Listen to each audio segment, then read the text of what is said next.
નમસ્કાર વિદ્યાર્થી મિત્રો, વેટ ડિજિટલ એજ્યુકેશનમાં હું કલ્પેશ કોલડિયા સર્વે વિદ્યાર્થી મિત્રોનું હાર્દિક સ્વાગત કરું છું.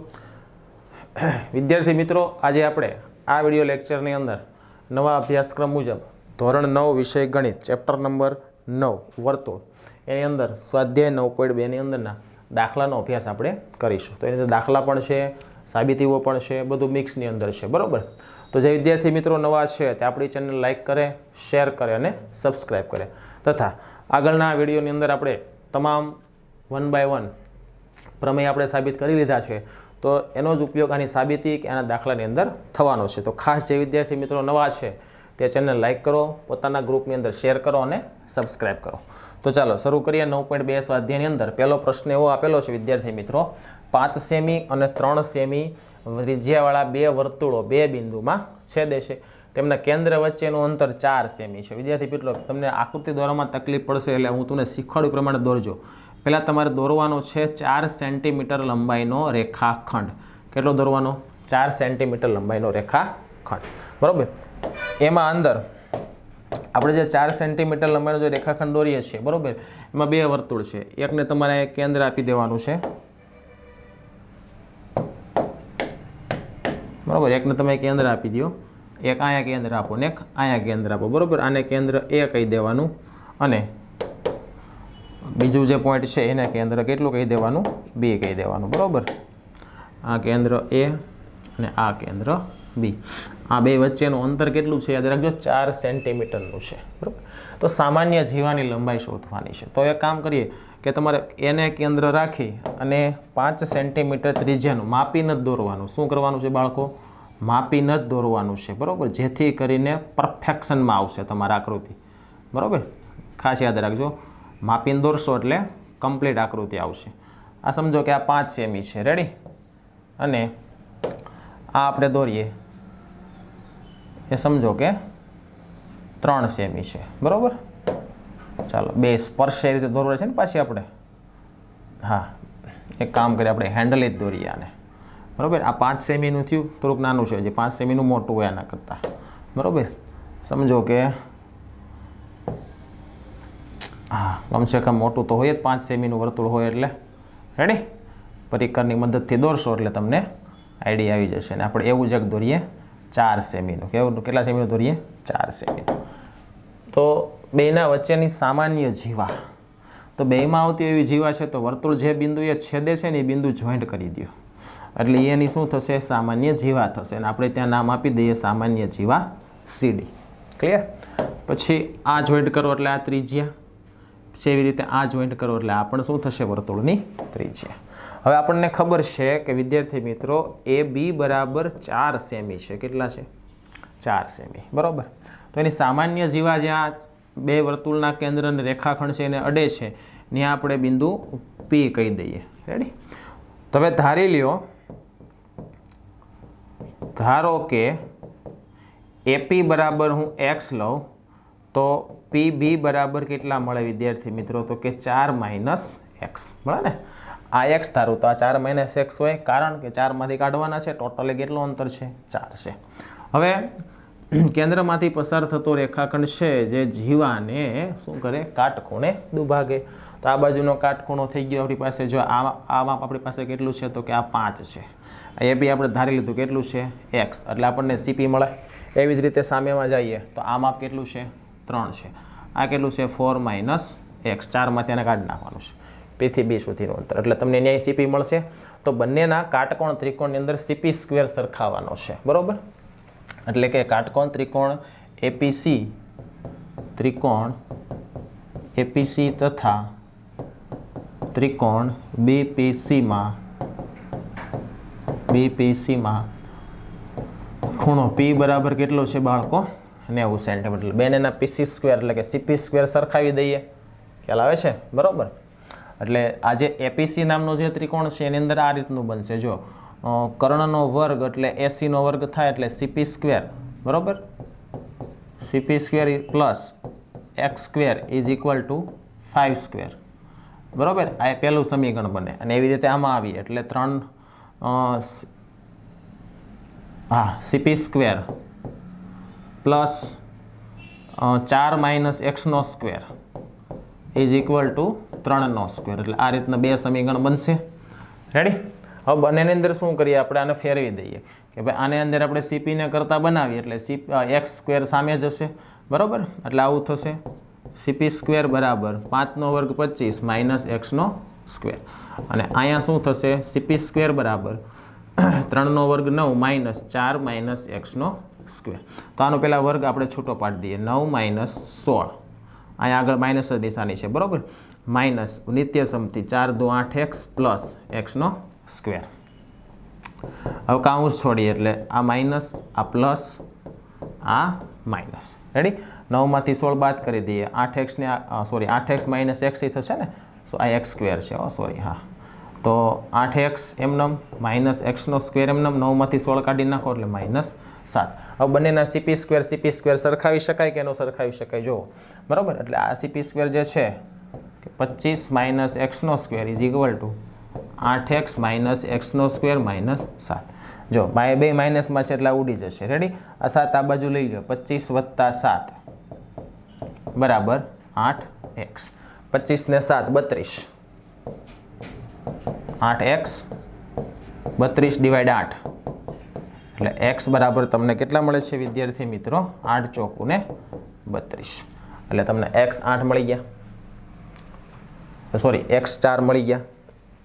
બરાબર? બીજી વસ્તુ હવે આપણે જોવાનું છે સામાન્ય જીવાની લંબાઈ એટલે CDનું માપ જોતું છે આપણે. તો આ 4ને તમે CPની અંદર મૂકી દો. બરાબર? CP સ્ક્વેર જે આપ્યું છે એમાં મૂકી દઈએ આપણે કે ભાઈ 25 માઇનસ એક્સનો સ્ક્વેર એટલે 4નો સ્ક્વેર. એટલે 25માંથી 16 ગયા એટલે કેટલા થાય? તો કે 9. અને 9નું વર્ગમૂળ કાઢવું પડશે કારણ કે સ્ક્વેર હતો અહીંયા CP સ્ક્વેર. એટલે CP કેટલું મળ્યું? 3. તો આપણને ખબર છે કે જીવાને દુભાગ એટલે CP બરાબર DP હોય. શું હોય? CP બરાબર DP. બરાબર? એટલે આ રીતના આપણે ગણતરી થશે. CP બરાબર DP એટલે CDનું લંબાઈ કેટલી થાય? તો કે 2 ગુણ્યા CP જેટલી.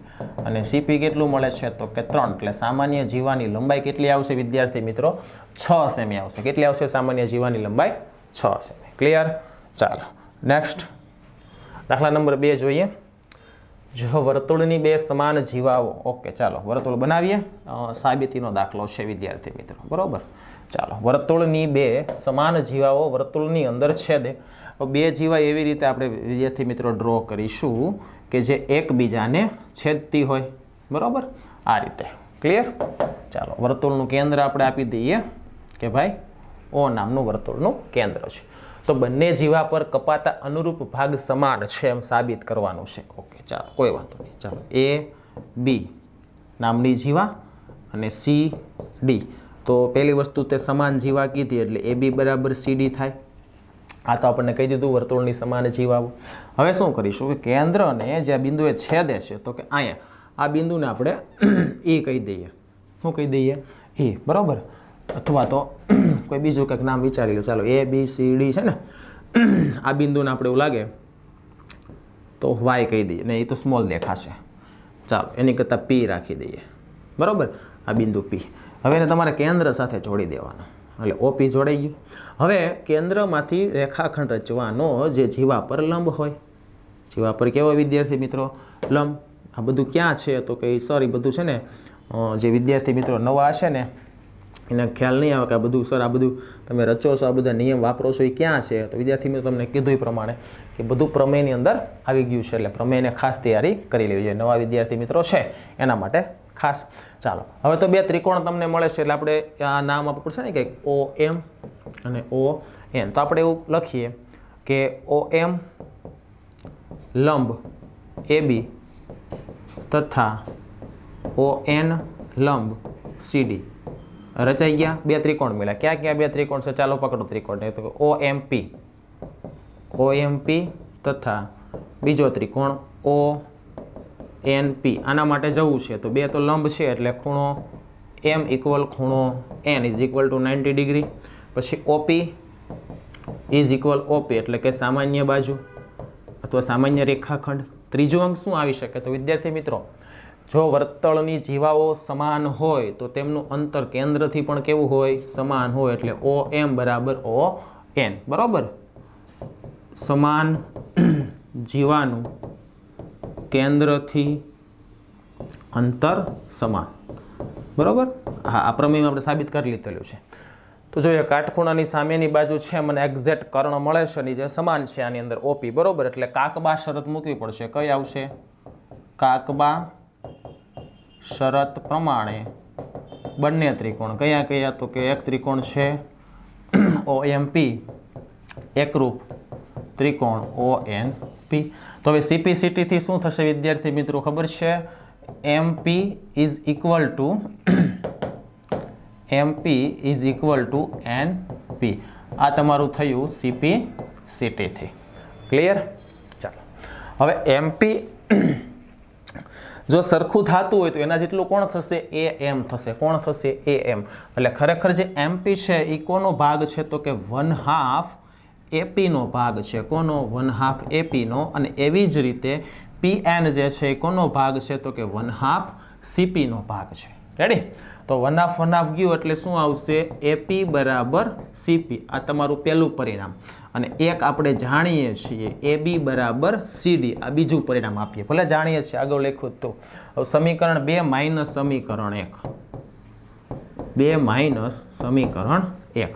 તો જમણી સાઈડ, ડાબી સાઈડ AB માંથી AP બાદ કરો, CD માંથી CP બાદ કરો. ક્લિયર? ચાલો, તો જો AB આખો રેખ જેવા છે એમાંથી હું AP બાદ કરી દઉં એટલે શું મળશે? તો કે PB. અને CD એમાંથી હું CP બાદ કરી દઉં એટલે DP અથવા PD. તો જો શું માગેલું છે? બંને જીવા પર કપાતા અનુરૂપ ભાગ સમાન છે. તો બંને જીવા પર કપાતા અનુરૂપ ભાગ એટલે એક ભાગ આ થયો જીવાનો કપાણો એટલે MP અને બીજો ભાગ DP.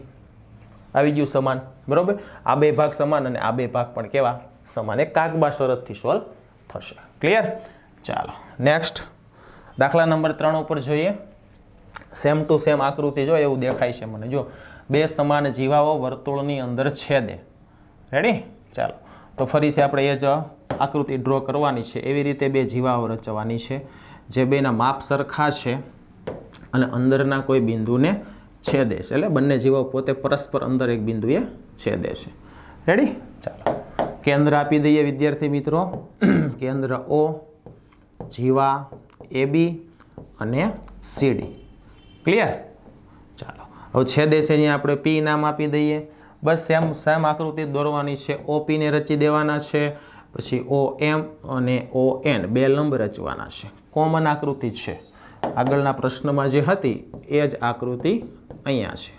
બરાબર? અહીંયા કાટખૂણો, અહીંયા પણ કાટખૂણો. પણ આની અંદર સાબિત કરવા માટેનું વસ્તુ અલગ માગેલી છે. બરાબર? જો શું માગેલું છે? સાબિત કરો કે છેદ બિંદુને એટલે કે બિંદુ P ને કેન્દ્ર સાથે જોડતી રેખા જીવાઓ સાથે સમાન ખૂણા બનાવે. મતલબ કે હવે હું તમને કહું છું, જો તમારી પાસે હું જે પિંક કલરના ટપકા કરું ને એ ખૂણા સમાન લાવવાના છે એવું સાબિત કરવાનું કીધું. તો આગળ જે આપણે કર્યું હતું ને એ જ કરવાનું છે. તો આપણે બે લંબ રચ્યા છે. ઓકે, બરાબર. ચાલો, OM લંબ AB તથા OM લંબ AB તથા કલર ચેન્જ કરી દો. ON લંબ CD.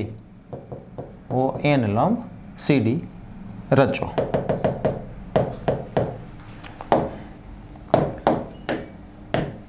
ચાલો, ON લંબ CD રચો.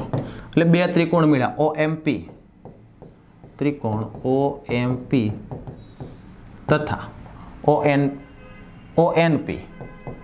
બસ આને એકરૂપ કરી દો એટલે આપણું કામ છે એ સરળ થશે. પહેલી વસ્તુ તો એ છે વિદ્યાર્થી મિત્રો કે OM બરાબર ON થાય ને. બરાબર? આપણે આગળ જ લખ્યું હતું ભાઈ કે સમાન જીવાઓ કેન્દ્રથી સમાન અંતરે હોય. પ્રમેયની અંદર આપણે સાબિત કર્યું છે. પછી ખૂણો M ઇઝ ઇક્વલ ટુ ખૂણો N લંબ રચ્યા એટલે કાટખૂણો એટલે 90 અંશ. ત્યાર પછી રેખાખંડ OP ઇઝ ઇક્વલ ટુ રેખાખંડ OP કારણ કે આ છે બંને ત્રિકોણમાં આવતી સામાન્ય બાજુ. સેમ ટુ સેમ શરત. કઈ શરત? તો કે કાકબા શરત પ્રમાણે બંને ત્રિકોણ કયા કયા બંને ત્રિકોણ તો કે સર ત્રિકોણ OMP તથા ત્રિકોણ ONP બરાબર બંને કેવા થશે એકરૂપ થશે નિશાની મૂકી દઈએ વચ્ચે એકરૂપતાની બસ હવે CPCT થી ખૂણો OPA ખૂણો OPA is equal to ખૂણો OPD આ તમારે લાગુ પાડી દેવાની કઈ વસ્તુ તો કે CPCT તમને એ કીધું હતું કે કેન્દ્ર આગળ ખૂણા સમાન બનાવશે જે છેદ બિંદુ છેદે છે એટલે આ ખૂણા કેવા થશે એ સમાન થશે ક્લિયર બરોબર વિદ્યાર્થી મિત્રો તો વિદ્યાર્થી મિત્રો આ વિડીયો લેક્ચરની અંદર આપણે અહીંયા સુધી રાખીએ આના પછીના જે સવાલો છે તે આપણે નેક્સ્ટ લેક્ચરની અંદર જોઈશું